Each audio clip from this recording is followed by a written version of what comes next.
Bonjour à tous et bienvenue pour ce nouvel opus de Pour quelques couronnes de plus. Au menu aujourd'hui, une nouvelle partie avec Damiano, cette fois-ci contre la liste Mort Ténébra 2 de Chouf.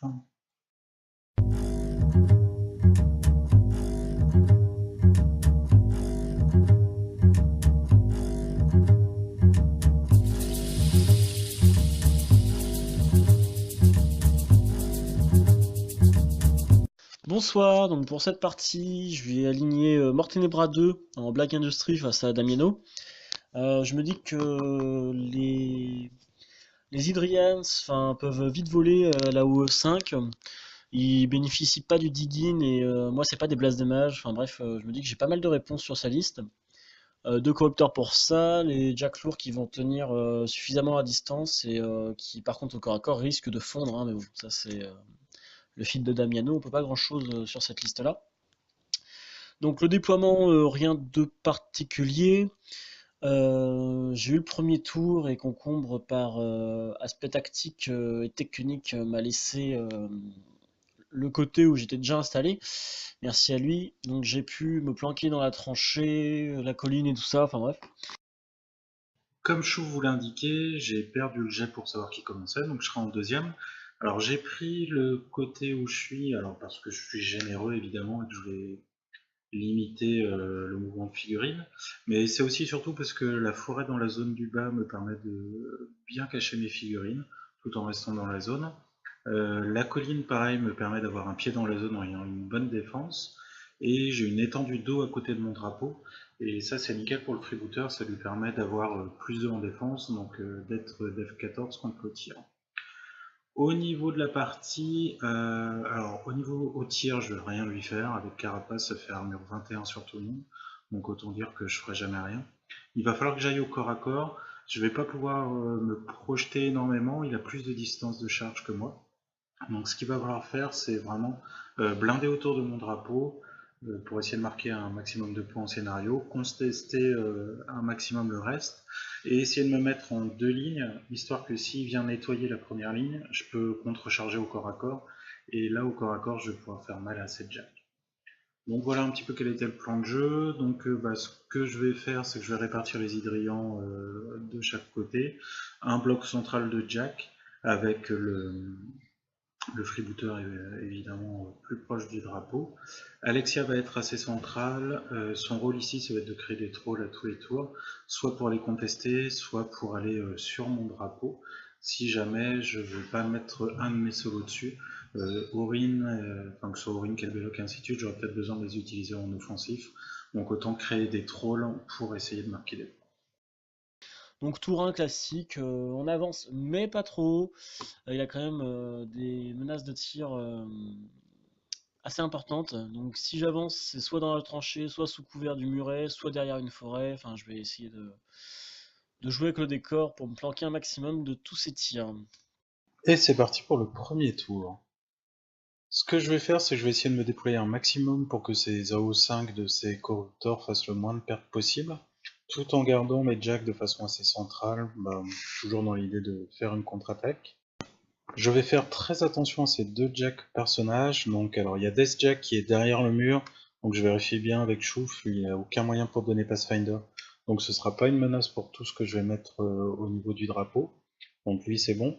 Et autrement il y a Malice. Alors Malice lui il récupère des âmes et plus la dame plus il gagne en armure. Donc je vais faire attention aussi de ne pas lui donner d'âmes facilement en écartant les hydrians. Donc les hydrians sont bien écartés de chaque côté, prêts à aller au tour 2 pour contester et faire quelques dégâts. Je vais mettre un nomade juste derrière la forêt, il est à moins de 4 pouces de mon objectif qui donne Pathfinder. Ça lui donne plein de possibilités pour le prochain tour. Je vais pouvoir me projeter soit vers le drapeau, soit vers un autre jack, au choix. Alors tour 2, je vous avoue, je sais pas trop quoi faire, hein. J'ai l'impression enfin, que je pourrais pas de toute façon me débarrasser de tout ce monde-là malgré mon optimisme du déploiement. Donc je sais pas, en fait j'ai pas de plan de jeu à ce moment-là. Je vais bêtement mesurer pour optimiser mon prochain tour. Parce qu'en fait, le nomade me gêne. Parce qu'il pourra bénéficier de Pathfinder, traverser la forêt en marchant, me détruire. Donc j'ai pas de plan de jeu, donc l'idée c'est de déranger le plan de jeu de Concombre. Alors vous me direz, c'est tout à fait con. Il faut pas se jeter bêtement dans la gueule du loup si on sait pas ce qui va se passer. Donc l'idée c'est d'essayer de gratter un petit peu le mangleur et donc pour ça je tire dessus. Malheureusement à Po 14, armure 19, je ferai rien, donc je pourrais pas activer le finisher pour le scavenger. Donc j'ai un corrupteur qui va essayer de se débarrasser d'un maximum d'Edrians. Pourquoi pas se faire l'UA en partant de ça, et c'est pareil, je fais pas grand chose, je crois que je rate, enfin bref, je sais que c'est une déception. Les corrupteurs m'ont déçu pendant cette partie.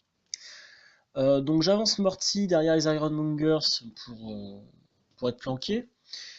Déjà qui va être avancé sur Locomotion. Je vais Puppet Master le Death Jack avec la Wizard Shadow Combine. Et puis là, me demandez pas ce qui me prend, j'envoie le Death Jack sur le Nomade. Donc on se bat un peu avec la ligne de charge pour que ce soit possible. Entre la forêt et le mur, c'était pas évident, donc en trichant un peu, c'est-à-dire que le locomotion n'avait pas été parfaitement effectué pour que la charge soit prise en compte. C'est-à-dire qu'il fallait que mon locomotion me colle au mur pour que ma charge me permette de longer parfaitement le mur pour atteindre le nomade. Bon, lundi soir, on est fatigué, on a bu que du jus d'orange, on va pas s'embêter, Concombre et moi on se met d'accord, la charge part. D'autant plus que Concombre doit être content de voir le Death Jack à cet endroit-là, parce qu'en faisant ça, il signe son arrêt de mort. Donc pas de surprise, le nomade se fait démonter par Death Jack, et Death Jack se paye le luxe de lancer un sort pot 12 sur le mangler pour le mettre stationnaire. Ce qui sera fait, mais qui ne sauvera pas les meubles. Donc le scavenger s'active de pas grand chose, il traverse la forêt, il tape un Hydrians pour vider la zone au moins. Il sprint. Alors voilà, je me pose la question où il peut sprinter pour gêner un maximum.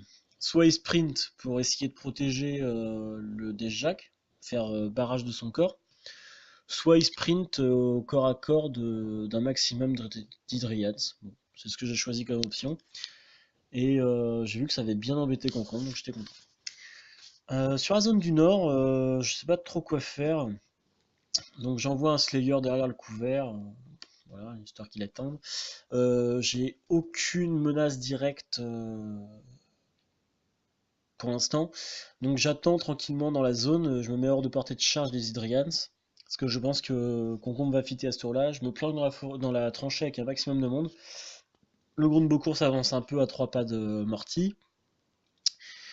Et voilà, c'est à peu près tout. Je suis pas content de mon tour parce que les corrupteurs ont pas fait du tout ce qu'ils devaient faire. Ils ont pas fait de dégâts en gros. Donc ça fait vite 28 points à rien faire. Rat 5 sur de la def en moyenne à 13. C'est pas déconnant. Sachant que c'est boosté bien sûr. Et après c'est du pot 14, donc j'attends un peu plus de leur part, quoi. Le début de mon tour 2 est riche en possibilités. Au niveau attrition, donc j'ai Nightmare et le Shrike à prendre. Il y a aussi le Machine Race au niveau du drapeau de Chouf qu'il va falloir que j'élimine. Donc ça, normalement, avec Kelbelloc ou Eris, ça devrait être possible à faire. J'ai aussi Mortenebra qui est visible, donc je me dis qu'un petit coup de carreau d'Eris dans Mortenebra, ça va simplifier les tours suivants. Un castor sans focus, c'est toujours moins chiant. Donc là, je mets la petite plaquette pour le petit proxy pour voir comment ça se passe. Donc ça, c'est nickel. Donc Damiano va pouvoir lancer un petit détail pour y aller. Donc là, c'est ce que je fais. Pour l'instant, Kelbelloc avance, il va tuer le Machine Race. Hop, au scénario, ça va être fait. Chouf n'ayant que 2 solos dans sa liste, bah déjà ça simplifie un petit peu les choses. En bas, le Shrag me gêne, il va bloquer mes lignes de charge, donc je vais essayer de voir comment en débarrasser. Donc je vais commencer par charger avec des Kayazettes, il n'y en a qu'une qui pourra taper, donc je suis sous fil du Damiano, mais malheureusement ça fera pas assez de dégâts pour enlever le mouvement. Donc je me dis que pour pouvoir libérer les Hydrians, vu que je vais vraiment détruire le Shrike, parce qu'en plus il y a le commandeur qui est au contact, je vais avancer Alexia, elle va créer un scroll qui charge de dos le Shrike, malheureusement je le rate, donc ça ne fera rien, donc là je suis bien embêté. Je vais envoyer mon Mangler pour taper le Nightmare. Malheureusement je vais pas le finir non plus, alors je sais que Nightmare, il faut à tout prix que je le finisse, parce qu'avec Failsafe, tant qu'il a une case, tous ses systèmes sont actifs. Et donc il va se retrouver, si jamais je le laisse tranquille, je vais me retrouver avec un Jack qui a 5 focus dans mes lignes, Damiano va pas survivre. Je vais donc décider d'envoyer des hydriens dessus. Problème, vous avez vu, là j'ai été obligé de tirer sur certains Ryzen, parce que je les avais mal placés, donc ils bloquaient les couloirs de charge des hydriens. Donc j'ai Linus et Drea qui ont tué 2 Ryzen, ensuite j'ai mon Nua qui a pris une free strike de la part de Shrike, il est mort alors qu'il aurait pas dû mourir avec le fit, mais ça j'ai zappé. Ce qui m'a permis de promouvoir un deuxième commandeur, ce qui m'a permis ensuite de courir et de charger avec tout le monde. Donc je vais faire quelques dégâts sur le Corruptor qui est ma proie qui est au niveau du drapeau, et je vais réussir à finir Nightmare. Sinon pour le reste ça va être du positionnement, je vais mettre Orin contre le drapeau, j'ai les Hydrians qui vont se mettre en position pour charger Malice au prochain tour. Et c'est à peu près tout, donc je fais quelques tirs mais ça fait pas grand chose à cause de Carapace. Donc à mon tour 3, comme prévu, Deljac et Scavenger se sont fait volatiliser pour pas grand chose, hein, quand j'y repense. Un Nomade et un Hydrians pour 30 points, c'était pas le choix le plus logique qui soit. Bon, le feat de Concombre est passé, maintenant il a plus 3 en armure, donc dans l'idée je ne vais pas attaquer ces Jacks, et je vais essayer de ventiler un maximum d'Hydrians. Donc là, j'ai mon Slayer qui est disrupté. Pareil, j'ai pas trop de plans de jeu à part tuer Eris. Ça, je suis sûr que je vais le faire. Je vais tuer Eris. D'autant plus qu'elle est à portée de charge d'un Corruptor et avec son AOE 5, je risque de gratter Holt et un autre solo dont j'ai perdu le nom. Donc c'est parti. Puppet Master sur Corruptor via la Wither Shadow Combine. Eris va se faire toucher. Donc Kyle Belloc et Holt vont mourir avec elle dans l'explosion de corrosion. La zone du. Pardon. La zone du bas, pas grand chose à faire, si ce n'est essayer de prendre le flag pour scorer. Donc j'active Morty, j'active le Corruptor, j'essaie de faire barrage de mon corps et de tuer un maximum de figurines. Je vois que j'ai une opportunité de tuer les Kayazet au blast en tuant le Tral Warrior, parce que j'arriverai pas à toucher les Kayazet dans la partie, je pense. Donc je vais me venger sur le Tral Warrior, tuer les Kayazet enfin une des Kayazet au blast. Les Ironmongers font barrage de leur corps et vont gratter un solo, enfin un troupier, pardon. La zone du haut, pas grand chose à faire de plus. Malice, forfait tir, Ayakos reste planqué, la poule forfait tir, enfin bref, voilà, je gratte ce que je peux, sachant que je vais prendre une charge après. Le Slayer va se placer pour contester. Je pense que là j'ai fait une belle erreur de placement, quand j'y repense. Le Gond de Beaucourt s'active, tue un solo, pareil, pas grand chose de toute manière. Nouveau tour riche en possibilités. Donc il y a le Slayer qui est venu contester, ça va être la cible de mon Mangler, de mon Freebooter. Après maintenant, ce que je veux savoir, c'est est-ce que je lance sur Malice ou sur le Jack en contact de mon Mangler. Finalement, je vais choisir Malice. Donc je fais mes deux attaques boostées pour toucher avec mon Freebooter, ce qui déclenche le Grames Match que je booste pour toucher aussi, histoire d'être sûr de tout réussir. Et je lance de Malice, ce qui fait que les deux Jacks sont KO. À ce moment-là, j'ai mes Hydrians qui vont pouvoir charger les deux Jacks, sachant que Malice est la proie des Hydrians du haut. Le Mangler, il va aller taper le Slayer qui était à son contact. Donc là, j'ai les Hydrians qui chargent. Au niveau des dés, ça s'est bien passé. J'ai dû faire 2 jets à 14 et puis un petit jet à 12. Ce qui fait que Malice tombe, le Slayer abîmé par le Freebooter tombe aussi. J'ai autrement quelques tirs que je vais faire sur les Overlords. J'ai le Gober qui va désigner les Overlords, le Wither Shadow Combine. Donc j'ai le Gober qui va désigner ma cible, mais je vais pas réussir à le tomber. Ensuite en bas, moi je vais les contester. Alors là on a la lumière de la caméra qui tombe, donc ça va être un petit peu sombre. Je vais pas faire trop de dégâts à ce qu'il y a là, mais je veux juste empêcher qu'il marque au niveau de son drapeau. J'ai Alexia qui va charger le Jack qui était au contact du Mangler, qui va le détruire. Et là, je suis plutôt bien à l'attrition, je marque un point à mon drapeau, il va plus pouvoir venir contester, ou tout au moins avec quelque chose de résistant, et je passe la main.